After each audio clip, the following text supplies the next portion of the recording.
we can't continue to function as a democracy when whatever it is, 45% of the voting population is so utterly snowed and out to lunch and completely suckered by this very well-known and obvious con man.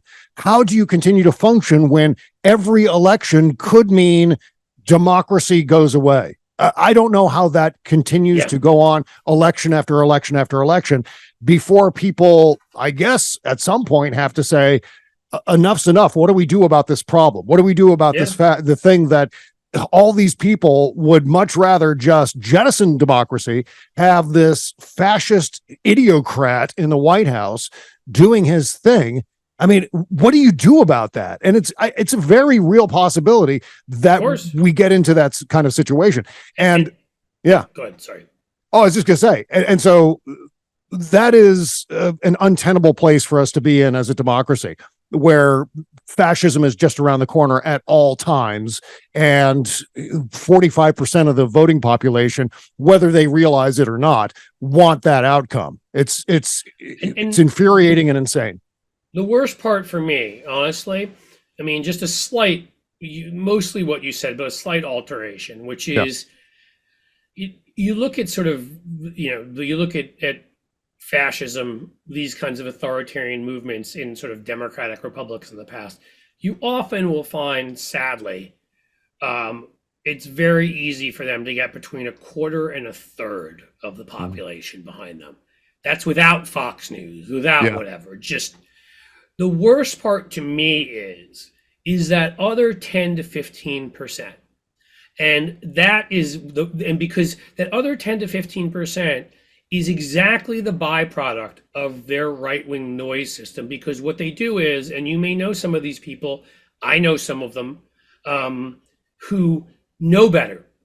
I'm not talking about the dolts, and I'm not talking about the ones that are, wearing their Trump flags on their cars that are just out, they would, if they weren't in a Trump cult, they'd be in whatever cult Ginny Thomas was in 30 years ago. or some other, they'd be in that one in San Diego chopping their nuts off, or remember the one that they had to castrate themselves, and they made fun of it on Saturday Night Live because they thought they were going to end up on a spaceship, and they did a segment on Saturday Night Live like, we're here, we're on the spaceship. We were right. You were wrong. Of course, that castrating thing, we totally got that wrong. Unnecessary. Yes, I remember that. Oh my God. It was amazing. But one of the things I wanted to mention to you, Cliff, is this whole invoking of the word vermin. As a man of Jewish heritage, I mean, what was your reaction to Trump using that word on top of his other fascist plans? What did you think when you saw that? Well, so I just want to say quickly the other thing before that my concern is the 10 to 12% that they're able to reach because we allow them to, because we have allowed what I call First Amendment extremism. We think that the internet is no different than somebody standing on the corner screaming something.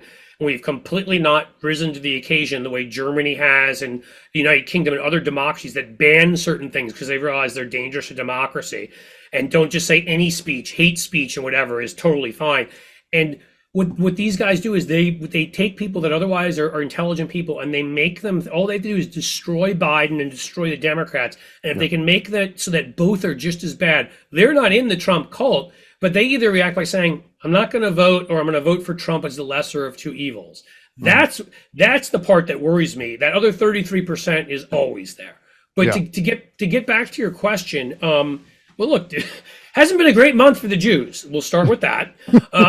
6 weeks. I don't want to go into all of it. I've never felt anything in my lifetime like I've felt in this country since October 7th. The masks have come off, and I don't care, what you think.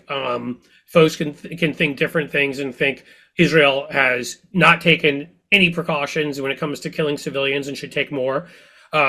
I think they should take more precautions. They can think that Bibi Netanyahu is a war criminal. Agreed. I think he should be in prison. But a lot of the stuff going on out there ain't about that, man.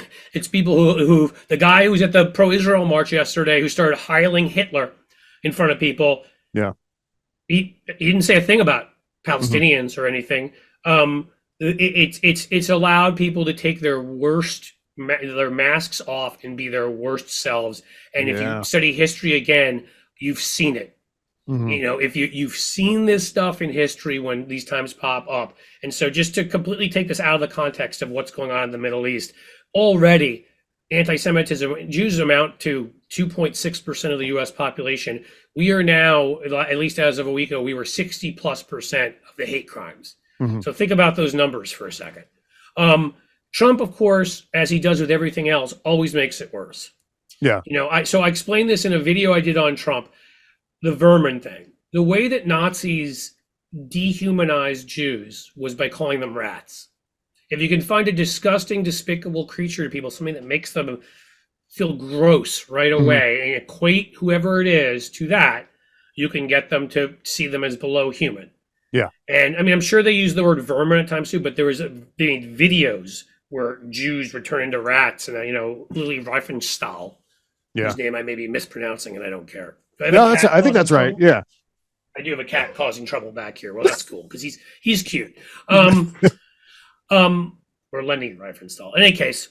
Well, actually, this I guess the whatever you would call it, slang variation of Democratic Party that Republicans like to use, where they say Democrat Party, that it's intentionally is about it ends with rat. Exactly right. It's the same idea, isn't it? It is. That's the thing. This is people act like Trump. Basically, it's as if you had a group of people that were kind of moving closer and closer and closer. So let's say you're in a trench somewhere, and the military's getting closer and closer and closer, and then and you're allowing them to, and then suddenly there's the guy that yells charge and takes them the final 10 feet. I mean, Trump, kicked the door open, made it that much worse, but they've been getting there.